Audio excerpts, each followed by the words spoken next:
Comenzamos a analizar, entender el porqué de la salida de Pratgay y el porqué de la llegada de Duhovne y de Caputo. Bueno, vamos a hablar este tema con Ignacio Liberadol, es economista, nos acompaña semana a semana. Nacho, ¿Cómo buen día. están? ¿Todo bien? Bueno, ¿qué es lo que se puede esperar? ¿Qué perspectivas a partir de ahora? Bueno, lo primero que hay que decir es que esto no tiene que ver tanto con un disconformismo del gobierno sobre el gradualismo fiscal que estaba llevando adelante Pratgay, sino más con un tema de convivencia. Era un ministro que generaba algunas tensiones con algunos otros funcionarios, incluso con el propio presidente Mauricio Macri, y que esto trataba de ponía algunos obstáculos justamente a la gestión en algunas medidas que tenía que tomar el gobierno. El tema es si el gobierno a partir de ahora va a aplicar algún tipo de ajuste solo por la salida de Alfonso Pratgay. Eso, por lo menos en lo que se ve, sobre todo en la reacción que tuvieron los mercados, no se está esperando. Ayer se vio, por ejemplo, un dólar relativamente calmo, tuvo una suba de 8 centavos, fue un día con negocios bastante bajos por el tema del feriado en Estados Unidos, pero también la bolsa tuvo una baja de 1,5%, lo cual indica que los inversores están tomando con algo de cautela, pero que no tienen señales de pánico, digamos.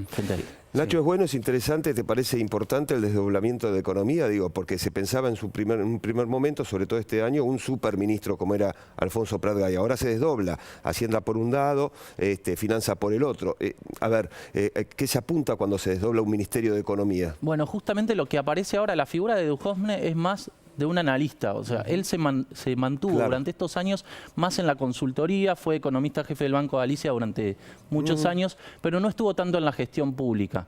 En realidad lo que parece es que el gobierno está tratando de conformar un equipo económico, no un superministro como decías vos. Se parece bastante a Néstor Kirchner en el sentido de que subestima un poco el cargo del ministro de Hacienda.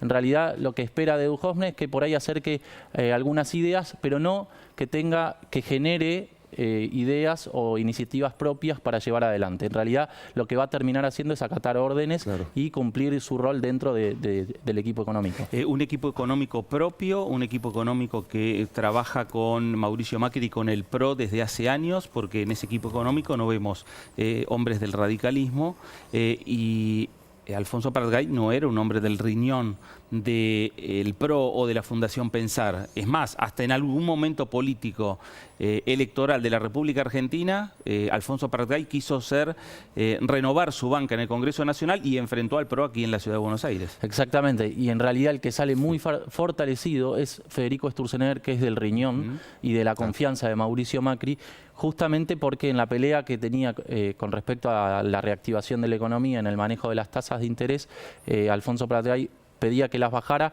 y no lo logró durante estos meses. Otro de los fracasos que se le puede atribuir a Pratgay es no haber bajado el déficit fiscal como pedía gran parte del mercado. Justamente en realidad con esto gana la posición de Federico Sturzenegger, que es seguir con una política de ajuste monetario para bajar la inflación.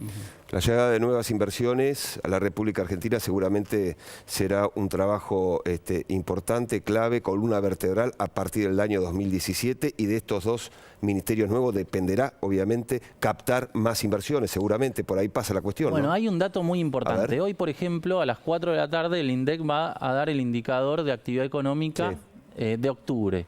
Es muy probable que dé positivo. O sea, no se sabe. Si no da positivo octubre, va a dar positivo noviembre. Pero ya las consultoras privadas están estimando que hay un rebote de la economía en octubre y en noviembre de entre 0,3 y 0,4% con respecto al mes anterior. Todavía con respecto al año pasado hay una caída.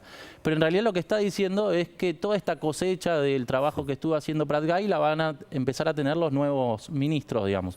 Que Alfonso Pratgay, tras su salida, se va a haber perdido la posibilidad de hacer estos grandes anuncios. También otro tema es el blanqueo de capitales. Va a ser muy exitoso, todos lo descuentan, puede llegar a cerrar entre los 50.000 y entre los 100.000 millones de dólares, pero Alfonso Pratgay no lo va a poder anunciar tampoco. Claro, ¿esas son las grandes virtudes que ha tenido o los grandes logros que ha tenido Alfonso Pratgay en su gestión? Sí, en realidad un poco también el Banco Central estuvo trabajando mucho desde el punto de vista de dar alguna señal de credibilidad. Por ejemplo, lo que ya puede mostrar como logro el gobierno es la baja de la inflación. Todo eso en realidad tiene que ver con un aspecto monetario, todo un trabajo que estuvo haciendo Federico Sturzenegger. Y en realidad el mercado le estaba desconfiando un poco a la parte fiscal, ¿no? O sea, todo el trabajo que tenía que hacer Alfonso Prat-Gay. No va a cambiar demasiado, va a seguir el gradualismo, pero por lo menos con este fusible, digamos, del que termina desprendiéndose el gobierno, el mercado puede llegar a entender que hay más cohesión dentro del equipo económico. Muy bien, Nacho Liberador, gracias. No, gracias a ustedes.